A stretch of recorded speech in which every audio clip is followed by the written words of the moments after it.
Okay, hey everybody, it's Patrick Lovell coming to you on September 28th at 11:30 a.m. my time. And I think there's an incredibly important thing to clarify right now. So many people that are supporters of Trump really want to try to steer everybody who might lean Trump because they hate the other guy and because everybody needs to make this like equally sort of palpable that it's like, well, it's not just this guy, it's the other guys. And everybody wants to make this a battle between the red and the blue. What I've been telling you the entire time is that this is the distraction that's owned by this. The puppeteers that own both. And who is they? Well, it's Wall Street. It's our financial system that created the largest criminal conspiracy and cover-up in history that never ended, starting with the 2000. Well, it goes way back, but really it just came to a head, and the ultimate hijacking came to a head with the Obama administration through the 2008 great financial crisis. Obama didn't start this, but he cleaned it up for Wall Street. Obama was Wall Street's boy. Biden has been in this machine for maybe 4+ decades, right? Delaware, the state of Delaware, is all about the land of LLCs, limited liability companies, and tax write-offs, which these corporations can create the plausible deniability and bankruptcy so that they can create all sorts of fraud. Now, this isn't the ultimate reason it was created this way, but it's what it's become.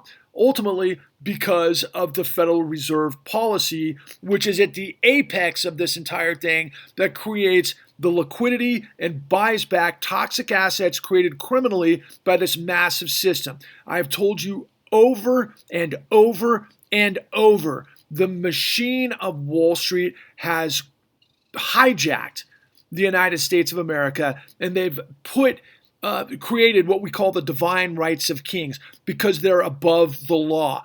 The machine of our financial sector created the coup d'etat for all of these firms on Wall Street, whether they're too big to fail banks, which is like Chase, Wells Fargo, Bank of America. At that time, it became Goldman Sachs, even though they were, an investment operation that had to become a bank holding company because they were fucking bankrupt, but because they had so much incredible power within the machinations of Congress as well as in the Department of Justice. They were able to cover up this entire scheme that illegally buried tens of millions of people that then our judges, our judiciary, whitewashed and bulldozed millions of people without documentation. The whole thing was a criminal syndicate beyond comprehension that buried tens of millions of people and gave trillions of dollars to the guys who did this. Now, when I talk about Trump, everybody wants to say, well, what about Biden? What about Biden? What about Biden? Well, of course, Biden and freaking Hillary Clinton and Barack Obama. Those guys are the kingpins under which the, not just the financial sector, but the white shoe law firms all basically calibrate and created this getaway. And then ultimately backdoored the Federal Reserve to put the full faith and credit of the United States to backstop the largest criminal racket in the history of the world. Okay, did I say it enough? Biden has been a part of this the whole time. Now, here's the thing. Biden was never the mastermind. He's just a yes guy that's like, okay, I'll do this, I'll do some favors here, and I'll play ball, and I'll be the nice guy and Uncle Joe, and I'll put my glasses on, and I'll be Joey B and all of that kind of stuff, right? And many of you call him Dark, Brandon and all of that kind of shit. The bottom line is he's nowhere near the mastermind of this situation. It's the lobbyists, it's the white shoe law firms, it's those that get inside the think tanks that ultimately control policy through their congressional representatives in both Congress and the Senate that they've bought nonstop, really my entire lifetime, but on overdrive since we got Citizens United. And then it created these backdoors through dark money that also did the same thing for the Supreme Court of the United States. So what I'm trying to tell you is that the corruption is what births fascism. So if you want to get into this he said, she says about whether or not this midterm is about fascism versus democracy, it's not. It's about the freaking criminal oligarchy that's backstopped with the full faith and credit of the United States that has absolute control, that is toying and playing with everyone. But here's the reality. Those on the MAGA side, many of those people are much more willing to go to the streets, go to the Capitol, create the coup d'etat for a vision that somebody that they're following, like Donald Trump is somebody that they would actually give credence to. A guy that lied 5,000 times in office and has been a part of this scam the whole time. If you read the indictment, which I have, the 222-page indictment from the New York AG's office, everything that Trump has been involved with from that particular standpoint is what we show you in the con. It's called control fraud. And so everybody in the mainstream media, particularly those at MSNBC that are in on it, that are hired to cherry pick everything against Trump so that they can cover for this system up here that I'm telling you has complete control of everything. I'm a patriot. The thing is, let's give you an idea. Let me give you a quick history lesson. Okay? Please, by a show of hands, why did the United States become the United States? Why? Well, because we rebelled against King George III in England. Why? Because they had absolute control and were corrupt, and they were raping and pillaging not settlers, the people that lived in the colonies, the colonists, whatever. And the bottom line is that they started to rebel against unfair taxation, right? Just manipulation, pulling up money from their land, their effort, and everything else. And so that gave us the notion with the genius founders of our country that basically could not stomach corruption so much that they went in the streets. Then they wore these crazy moccasins in the cold at Valley Forge, and they fought for like over a year and a half against insane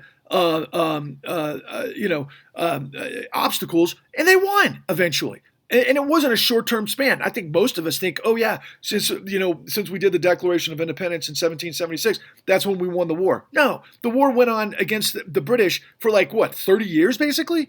And then we ended up not too long after that. Let's think about all the wars the United States has, right? So you go from independence, then to all of the different merchant battles that took place like in the Barbary Coast and all of the different trade all around the world. That was kind of ongoing for 30 years. Then you have, the battles in the West and how the West was won that ultimately, starts out in all over the United States, really. But in terms of chronology, the Battle of Texas and then the Battle of Mexico, and then we had the Civil War, then we had the Indian Wars, and then we had constant movement outward. And then ultimately there was a 30-year reprieve after the Civil War into the industrialization that led us to the wars that we've been dealing with ever since, right? World War I, World War II, that created a situation that we became a superpower. But internally in the United States, we had trust busting by Teddy Roosevelt that went against the robber barons because they had complete control, which was antithetical to the notion of liberty and justice for all. So then we had trust busting that basically broke up the big corporations and the oligarchs and the robber barons.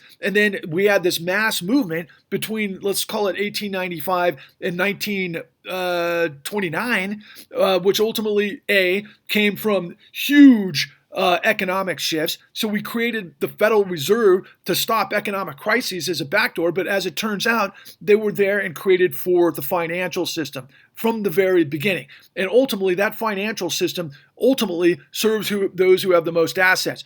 In this country, we create debt against assets. And so assets, for example, of the rich is what we protect above all else, i.e. quantitative easing. That's what took place after the 2008 great financial crisis. But going back to that section between 05 roughly to 1930, you ultimately had trust busting, then the Federal Reserve to create stability, and then ultimately we end up in World War I, which was the war to end all wars. And of course, that was not the case. We ended up with World War II, which we didn't want to get into. And what was happening behind the scenes is we had the Great Depression. The Great Depression was predicated on all sorts of speculation and deception that blew up the fucking world, that led us to World War II, that was an exact replica of what happened in 2008. Or I should say, 2008 was a replica of what happened in the Great Depression. And as a result of the Great Depression, what we ended up doing was the FDR administration came in and picked up what was happening before in the Hoover administration when they put Ferdinand Pecora in to figure out what Wall Street did, and they found out about all the thievery on Wall Street, and they created what was known as Glass-Steagall. That was to break up the ability for banks to create this obfuscation and this deception to be able to speculate with other people's money.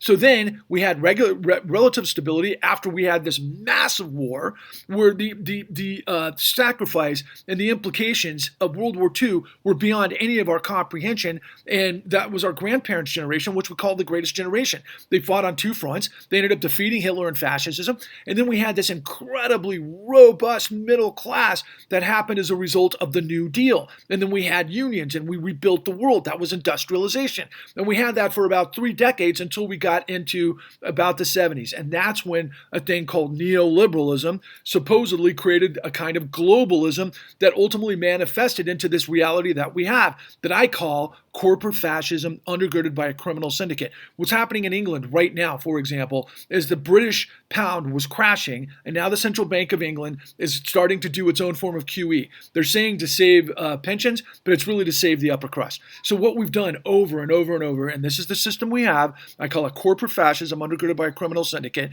It's propped up by the central bank, which is the full faith and credit of the United States, that goes to backstop the immense criminality that we show you in the con at www.con.tv, of which Donald Trump was a major player. Okay? And then Biden was always behind the scenes. So what we're talking about right now is all of you, particularly who are young, are basically, oh my God, what team am I on and why? And if you support Trump and you're like, hey, Patrick, I was on your side until you started talking about Trump because this is all anti-MAGA. Let's be clear. You cannot be against corruption and for Donald Trump. But at the same time, in my opinion, it's not even an opinion, it's the fact. You cannot be for democracy and for this corporate oligarchy that is, over the top of a criminal system that is the mob and think that you've got democracy. Do you get it? Look, abortion is supposedly the big thing on the ballot for a lot of people. For those of you who are paying attention to this freaking stream of consciousness, this truth bomb, what I'm trying to tell you is, okay, let's look at it in front of these terms. You want to abort? Okay, so if corruption births fascism, and you want to get rid of fascism, then you gotta abort stupidity and complicity, because, like I've been telling you the whole time, the professionals betrayed us to save themselves.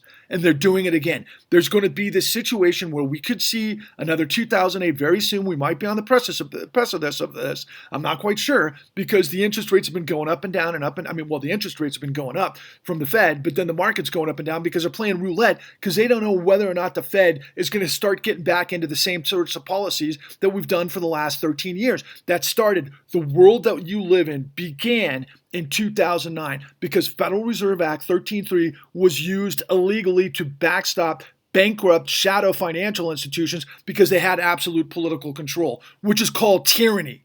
Get it? And so if you're a patriot, going back to the beginning of the United States, where you believe in liberty and justice for all, and you would have fought on the side of justice for everyone from the very beginning, and you are not about slavery, and you are not about white supremacy, and you are not about Nazism, then you have to fight for a patriotism. And what are you willing to fight for? That's the question. Now, the only way to do this peacefully is to have everybody knowledgeable of what's happening, because in the midterms, BlackRock, the world's largest asset manager, is presumably not on the ballot. But neither is a movement to purge corruption.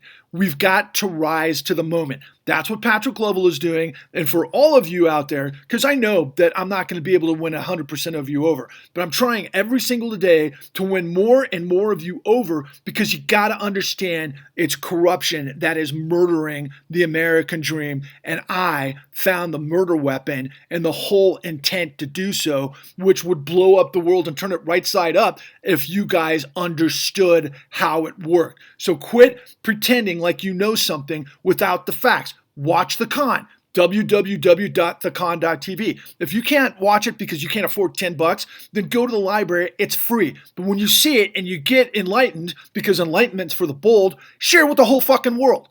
Because this is what they have been hiding the whole time. Who is they? The media works for the system that has collapsed the world on our heads, and they use the central banks based on the full faith and credit of the United States that was won through these wars against all of the tyranny from the beginning. Do you get it? Do you see it? If you have questions, ask questions instead of judgment. What you get is all the time in this stupid social media is clowns that have no idea how to get on first base with anything the system does, let alone the history of the United States. What I'm trying to do desperately is give you perspective, because I believe that we've been living on borrowed time since 2009. It's insane that the world doesn't know this. And it's insane that I'm the only one who can bring you the truth. For better or for worse, I'm here and I'm going the distance, onwards and upwards.